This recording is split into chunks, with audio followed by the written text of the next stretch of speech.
Assalamualaikum warahmatullahi wabarakatuh. Bismillahirrahmanirrahim. Selamat pagi dan tetap semangat. Semoga kita senantiasa dalam keadaan sehat dan penuh rahmat. Sobahul khair. Selamat pagi anak-anakku. Tetap semangat untuk mengikuti pelajaran hari ini.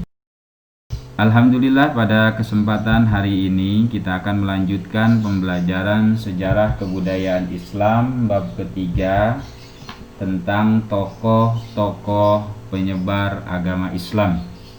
Yang kita bahas pada hari ini adalah poin A, yaitu agama Islam masuk ke Indonesia. Jadi kita akan belajar sejarah tentang masuknya Islam ke Indonesia. Kenapa sebagai seorang pelajar muslim kita harus mempelajari sejarah dakwah Islam Indonesia di masa lampau? Karena dengan kita belajar sejarah di masa lampau, kita akan dapat mengambil pelajaran untuk di masa yang akan datang agar dakwah Islam di tanah air tercinta ini semakin berkembang. Jadi dengan belajar sejarah Indonesia di masa lampau tentang masuknya Islam, kita akan semakin tahu dan mampu mengambil pelajaran untuk di masa yang akan datang agar dakwah Islam di tanah air semakin berkembang. Baik, apa yang dapat kita amati dari gambar di bawah ini?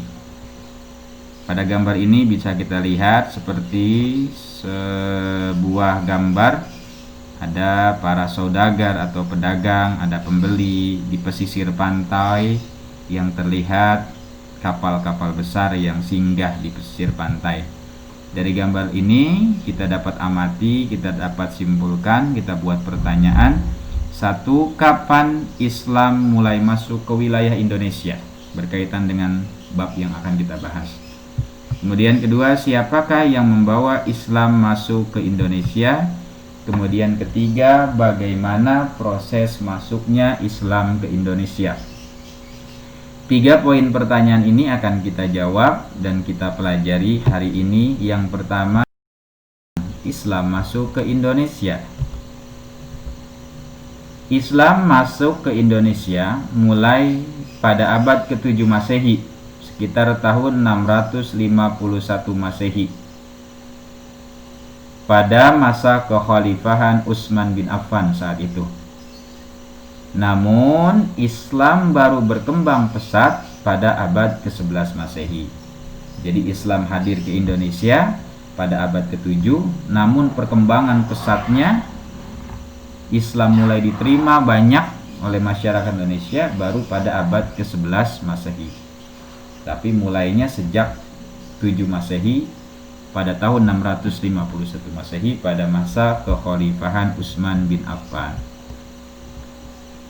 Kemudian siapa yang membawa Islam masuk ke Indonesia? Pembawa Islam ke Indonesia adalah para saudagar atau pedagang dari Arab dan Gujarat. Jadi mereka datang berdagang ke Indonesia sekaligus memperkenalkan agama Islam kepada masyarakat atau penduduk di Nusantara atau Indonesia. Jadi mula-mula Islam masuk berkembang di pesisir utara Pulau Sumatera, yaitu daerah Pasai dan Perlak. Tetapi sebelum datang ke Sumatera, Islam itu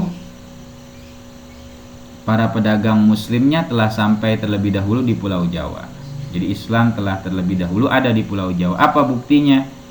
Buktinya dengan ditemukannya peninggalan sejarah kaum muslimin tertua di Indonesia yang ada di Gresik, Jawa Timur.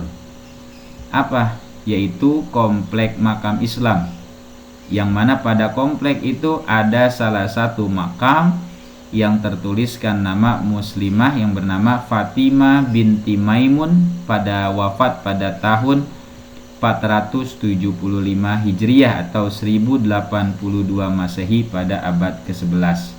Jadi Islam sudah mulai masuk ke Pulau Jawa sejak abad ke-11, Salah satu buktinya ditemukannya makam seorang muslimah yang bernama Fatimah binti Maimun di Jawa Timur di kota Gresik.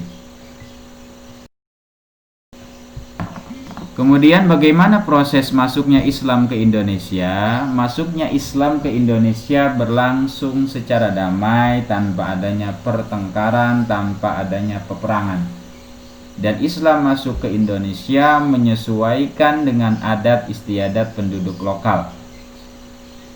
Satu lagi, ajaran Islam yang tidak mengenal perbedaan kasta membuat ajaran ini diterima penduduk lokal. Jadi dalam Islam itu tidak ada yang membedakan antara kaya dan miskin. Semua manusia sama di mata Allah, yang membedakan adalah takwa dan taatnya. Sehingga dengan masuknya Islam dengan cara damai, kemudian berbaur dengan adat istiadat penduduk lokal, dan tidak adanya kasta, perbedaan kasta di dalam Islam, membuat proses masuknya Islam lebih mudah ke Indonesia. Adapun cara atau jalan yang ditempuh untuk memperkenalkan Islam, ada 4 cara. Yang pertama lewat jalan perdagangan. Jadi berdagang adalah salah satu cara dakwah, di mana para saudagar yang datang dari Arab ke Indonesia dan dari Gujarat, mereka berdagang dengan memperkenalkan perkataan yang lembut, akhlak yang baik, sehingga mereka mudah diterima oleh masyarakat Indonesia. Akhirnya banyak orang-orang yang tertarik untuk mengenal agama mereka, yaitu agama Islam, sehingga Islam dapat berkembang, salah satunya lewat jalan perdagangan. Kemudian yang kedua lewat perkawinan. Para saudagar Islam yang hadir masuk ke Indonesia dari Arab dan Gujarat memperkenalkan sosok yang baik, yang berakhlak, yang mudah diterima. Sehingga masyarakat pribumi atau masyarakat Indonesia beranggapan para pedagang muslim adalah kalangan yang terpandang. Jadi para pedagang itu dianggap kalangan yang terhormat, sehingga ketika pribumi menikahkan anak gadisnya dengan mereka, orang-orang pendatang yang beragama Islam, merasa anaknya akan naik derajatnya karena menikah dengan orang yang sukses dalam hal berdagang. Sehingga para pribumi, para penduduk yang memiliki anak-anak gadis menjodohkan dengan para pedagang yang hadir dari Arab dan Gujarat. Mereka ingin anak-anak mereka yang gadis dinikahi oleh orang-orang tersebut, tapi dengan syarat, karena para saudagar beragama Islam, maka orang pribumi yang ingin menikahkan anaknya, putrinya harus masuk Islam terlebih dahulu, baru akan dinikahi oleh para saudagar. Itu lewat jalan yang kedua. Jadi lewat jalur perkawinan mereka menikah, masuk Islam, kemudian anak, cucu, keturunannya terus menerus berkembang mengikuti ajaran orang tuanya, yaitu Islam, hingga Islam menjadi agama yang berkembang, menjadi agama mayoritas yang paling banyak di Indonesia. Kemudian yang ketiga lewat jalur pendidikan. Salah satu cara berkembangnya Islam masuk ke Indonesia adalah lewat jalur pendidikan, di mana banyak hadir para guru agama, para ulama dari tanah Arab, dari Jazirah Arab hadir ke Indonesia untuk mengajarkan Islam, mengajarkan ilmu-ilmu agama kepada masyarakat pribumi yang ingin mengenal Islam lebih dalam lagi. Itu cara yang ketiga. Dan juga didirikannya pondok-pondok pesantren oleh para ulama untuk menjadi pusat penyebaran Islam di Indonesia. Adapun yang terakhir, cara masuknya Islam ke Indonesia adalah lewat jalan kesenian. Jadi kesenian ini dijadikan alat, dijadikan media oleh para ulama untuk memperkenalkan Islam. Salah satunya wayang kulit yang dilakukan oleh Sunan Kalijaga, menghadirkan kisah-kisah Islam di dalam cerita wayang kulit, sehingga masyarakat yang menyaksikan tertarik untuk menyimak, mengetahui Islam lebih dalam dan mengucapkan 2 kalimat syahadat.